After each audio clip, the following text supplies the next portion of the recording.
প্রিয় দর্শক, আসসালামু আলাইকুম।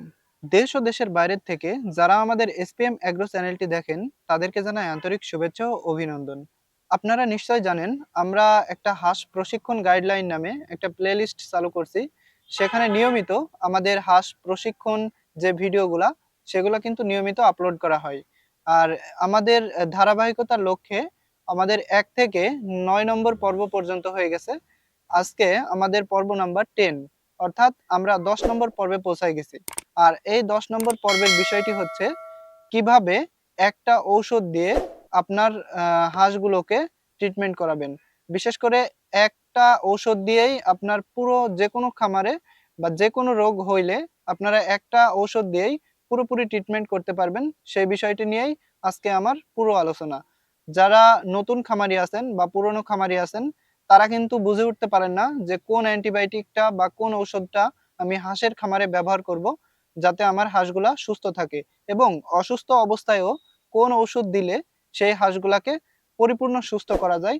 ঠিক এরকম একটা ঔষধের আমি নাম বলবো, যেটা দিয়ে আপনারা ট্রিটমেন্ট করলে সকল ধরনের রোগ সুন্দরভাবেই নির্মূল হয়ে যাবে আপনার খামার থেকে। তো সেই বিষয়ে আজকে পুরো আলোচনা করব। তার আগে আমি একটা জিনিস খুব গুরুত্ব সহকারে বলতে চাই। আপনার খামারে এমন ব্যবস্থা থাকা উচিত যাতে কোনো ধরনের রোগ, বিশেষ করে কোনো ধরনের ভাইরাস বা ব্যাকটেরিয়া জনিত রোগ খামারে প্রবেশ না করে। আর এই খামারে রোগ প্রবেশ না করার জন্য কি পদক্ষেপ গ্রহণ করা যায়, সেই জিনিসটা আমি আগে আলোচনা করি। প্রথমেই আপনাদেরকে যেটা করতে হবে, বিশেষ করে খামারে রোগ প্রতিরোধ ক্ষমতাটা কিভাবে বৃদ্ধি করা যায়, সেই বিষয়ে প্রথম লক্ষ্য রাখতে হবে। আসলে রোগ হয়ে গেলে ঔষধ ছাড়া কিন্তু ভালো হওয়াটা অসম্ভব। আর রোগ হওয়ার আগেই কিছু প্রতিরোধ ব্যবস্থা গড়ে তুললে হাঁস বা মুরগির যেটাই বলেন না কেন, ফার্মিং সাইডে কোনো রোগ হওয়ার সম্ভাবনা কিন্তু একেবারেই থাকে না। আর সেই রোগ প্রতিরোধ ব্যবস্থা করতে গিয়ে আমাদের বুঝতে হবে যে আসলে কি পদক্ষেপ গ্রহণ করতে হবে। আমি সেই পদক্ষেপের দিকে যাই। পরবর্তীতে আমি সেই ঔষধটার নাম বলবো বা ট্রিটমেন্ট ব্যবস্থা বলবো, যেটাতে আপনার রোগ হইলে যে ঔষধটা দিলে পুরোপুরি সুস্থ হয়ে যাবে। তো প্রথমেই আপনাদের একটা জিনিস ভুল হয়। সেই ভুল হওয়ার বিষয়টা, আপনার খামারে বা শেডে যে ধারণ ক্ষমতা, বিশেষ করে আপনার শেডে যদি ১,০০০ মুরগির ধারণ ক্ষমতা হয়, তখন অনেকে আছে যে ১২০০ মুরগি উঠাই। তাতে আমার ২০০ মুরগির লাভটা বেশি হবে। বা এরকম ৫০০ হাঁসের শেডে আপনি ৭০০ বা ৮০০ হাঁস উঠাচ্ছেন জোর করে। তো সেই বিষয়টা আপনাদেরকে প্রথমেই লক্ষ্য রাখতে হবে। কখনোই একটা শেডের ধারণ ক্ষমতার চাইতে বেশি সংখ্যক যেকোনো কিছু পোল্ট্রি সেক্টরে যেকোনো কিছু উঠানো যাবে না। আর যদি বেশি সংখ্যক উঠান, সেখানে কিন্তু রোগ হওয়ার সম্ভাবনা পুরো 50% বেড়ে যায়। মানে স্বাভাবিকের চাইতে 50% রোগ হওয়ার সম্ভাবনা বেড়ে যায়। আপনাদেরকে সে জিনিসটা লক্ষ্য রাখতে হবে, যা ধারণ ক্ষমতা যদি ১,০০০ হয়, ৯০০ উঠানোর চিন্তা ভাবনা করতে হবে। যদি ৫০০ বা ১,০০০ হাঁসের হয়, সেখানে ৪০০ বা ৯০০ হাঁস উঠানোর ব্যবস্থা করতে হবে। তাহলে হবে কি, হাঁসের যে রোগবালাই বা মুরগির যে রোগবালাই, সেটা কিন্তু অনেকাংশেই কম হবে। আর আমি যেহেতু হাঁস নিয়ে কথা বলছি, অবশ্যই আপনাদের শেডের ধারণ ক্ষমতা অনুযায়ী হাঁস উঠানোর চেষ্টা করবেন। আর আমি অবশ্যই বলে থাকি, যারা আবদ্ধ অবস্থায় হাঁস পালন করে থাকে, তাদেরকে আমি বলি 1.6, অর্থাৎ ১.৫ স্কয়ার ফিটের একটু বেশি আপনাদের জায়গা করতে হবে একটা হাঁসের জন্য। আর এটা শুধুমাত্র রাত্রে বা দিনের বেলায় কিছু সময় শেডের ভিতরে অবস্থান করার জন্য এই জায়গাটা নির্ধারণ করতে হবে।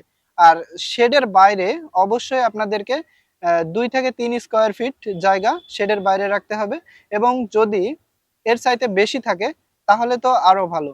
বিশেষ করে আপনার যা ধারণ ক্ষমতা, ঠিক সেই অনুযায়ী আপনাদেরকে হাঁস উঠাইতে হবে বা মুরগি উঠাইতে হবে। তাহলে হবে কি, রোগবালাইটা অনেকাংশেই কম হবে। আর আরেকটা বিষয়, অনেকে আছেন যে রোগ হয় না এজন্য ভ্যাকসিন করেন না। এই ভ্যাকসিনটা কিন্তু খুবই গুরুত্বপূর্ণ একটা বিষয়। ভ্যাকসিন যদি না করেন পোল্ট্রি সেক্টরে, কখন যে রোগ ঢোকে আর কখন শেষ করে দেয়, এটা কিন্তু বলাই বাহুল্য। তাহলে অবশ্যই আপনাদেরকে শেডে যেটাই তোলেন না কেন, মুরগি হোক, হাঁস হোক, যেটাই হোক, আপনারা কিন্তু ভ্যাকসিন কমপ্লিট করবেন। আর এই ভ্যাকসিন কমপ্লিট করা থাকলে ওই যে হালকা পাতলা ঔষধ দিলেই কিন্তু সেই রোগটা থেকে মুক্তি পাওয়া সম্ভব। আর আমরা সাধারণত ভ্যাকসিনগুলা করে থাকি ভাইরাস জনিত রোগের কারণে। আর ভাইরাস জনিত রোগ ভ্যাকসিন যদি করা থাকে, তার উপদ্রব কিন্তু অনেক কম হয়। বিশেষ করে হইলেও খামারের যদি মর্টালিটিও আসে, তাহলেও 5% এর উপরে যায় না, বিশেষ করে যদি ভ্যাকসিন করা থাকে। অবশ্যই আপনারা হাঁসের ২ টা ভ্যাকসিন কমপ্লিট করবেন। একটা হচ্ছে ডাক প্লেগ এবং আরেকটা ডাক কলেরা। তারপরে আরেকটা যেটা সবচেয়ে গুরুত্বপূর্ণ বিষয়, আপনারা খামারে পানি এবং খাবার এই ২ টা কিন্তু অপরিষ্কার অপরিচ্ছন্নভাবে ব্যবহার করেন। পানি এবং খাবার এই ২ টা সবসময় পরিষ্কার পরিচ্ছন্ন পাত্রে এবং পরিষ্কার পরিচ্ছন্ন খাবার এই ২ টা কিন্তু ব্যবহার করতে হবে। কারণ এই পানি এবং খাবার এখানে যদি কোনো ধরনের ব্যাকটেরিয়া বা কোনো ধরনের ইনফেকশন জনিত প্রবলেম বিশেষ করে খাবারের সাথে পেটে চলে যায়, তখন কিন্তু তাদের বদহজম থেকে সৃষ্টি করে সকল কিছু তাদের ঘটতে পারে।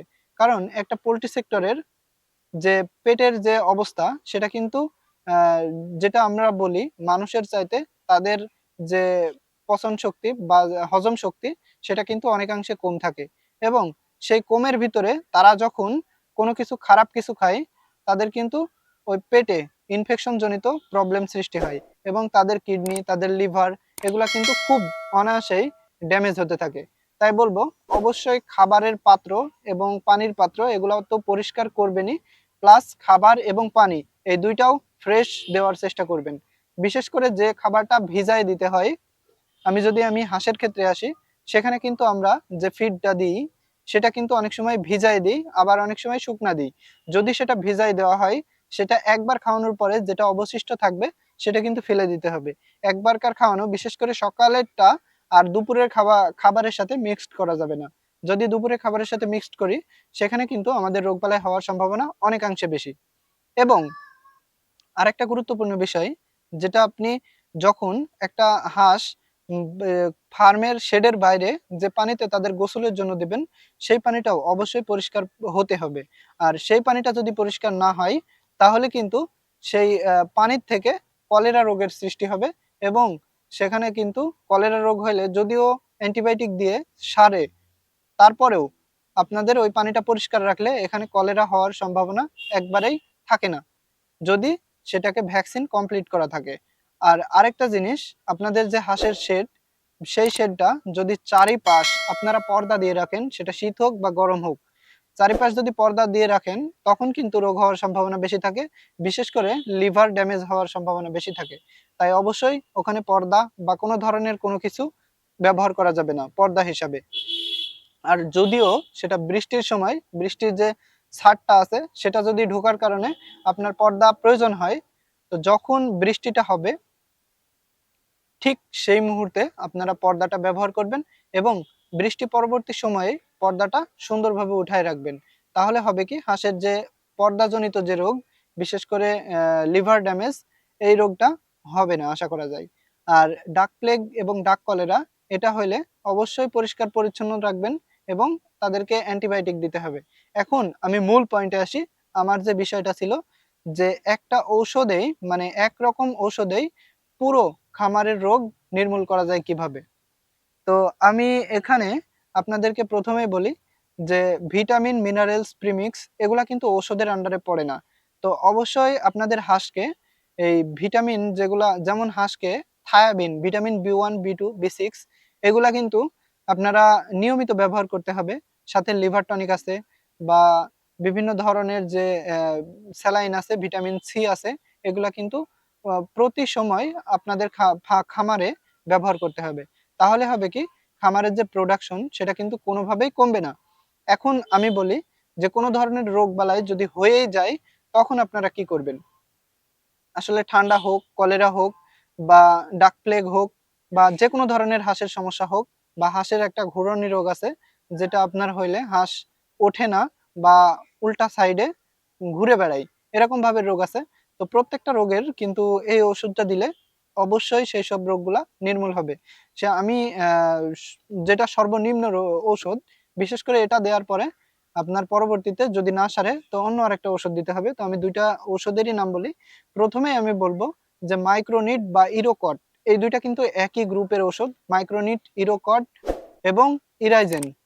এই ৩ টা একই জিনিস বা একই গ্রুপের ঔষধ। এই ৩ টা হচ্ছে কম্বিনেশন একটা অ্যান্টিবায়োটিক। বিশেষ করে মাইক্রোনিডেও আপনার ৩ টা ঔষধ থাকে। সে ৩ টা কম্বিনেশনেই কিন্তু এই মাইক্রোনিডটা তৈরি এবং ইরোকট সে একই জিনিস এবং যে ইরাইজেন ভেট।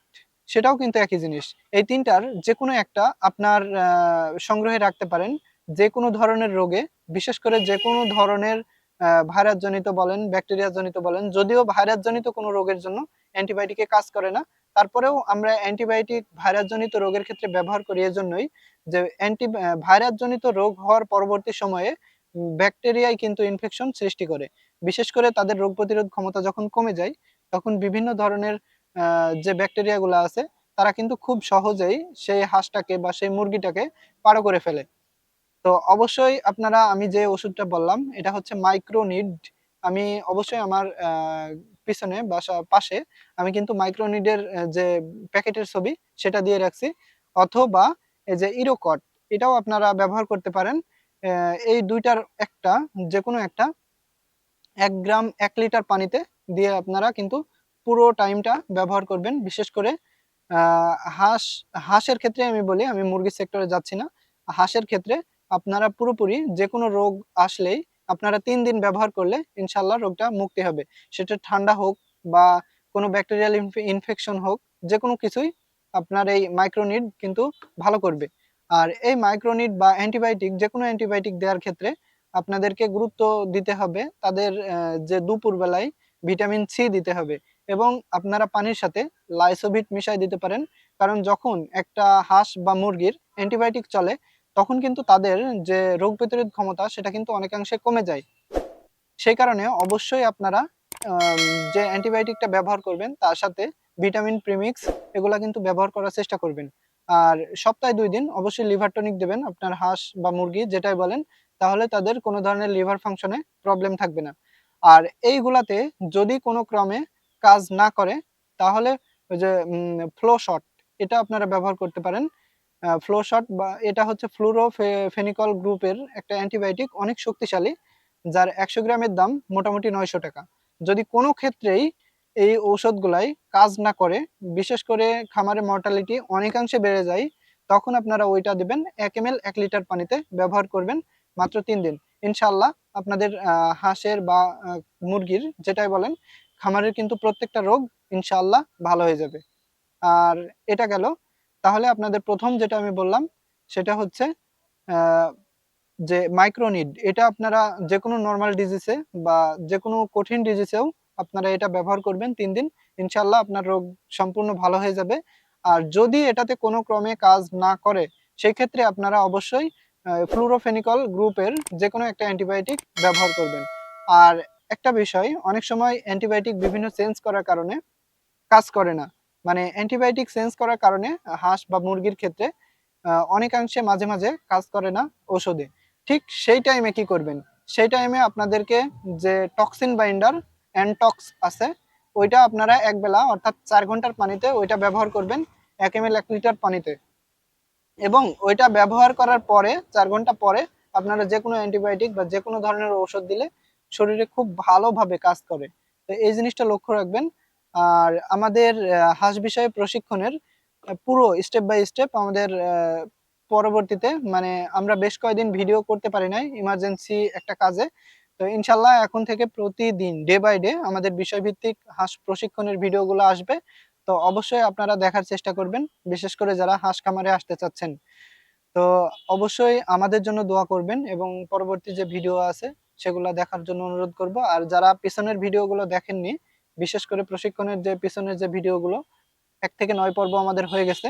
সেই পর্বগুলো আপনারা দেখে আসতে পারেন যারা আমাদের এই ভিডিওটা দেখছেন কিন্তু পিছনের ভিডিওগুলো দেখেননি। আর অবশ্যই চ্যানেলটি সাবস্ক্রাইব করবেন। সাবস্ক্রাইব করলে হবে কি আমাদের ভিডিও ছাড়ার সাথে সাথে আপনাদের কিন্তু সামনে চলে যাবে। আর শুধু আমাদের এই প্রশিক্ষণের ভিডিওই না, আমরা আমাদের ফার্মের প্রতিদিন A to Z নিয়ে ভিডিও করে থাকি।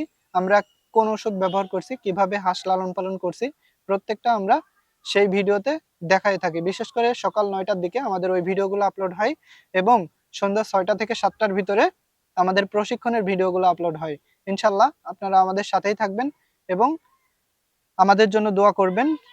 অবশ্যই সবাই ভালো থাকবেন। আসসালামু আলাইকুম।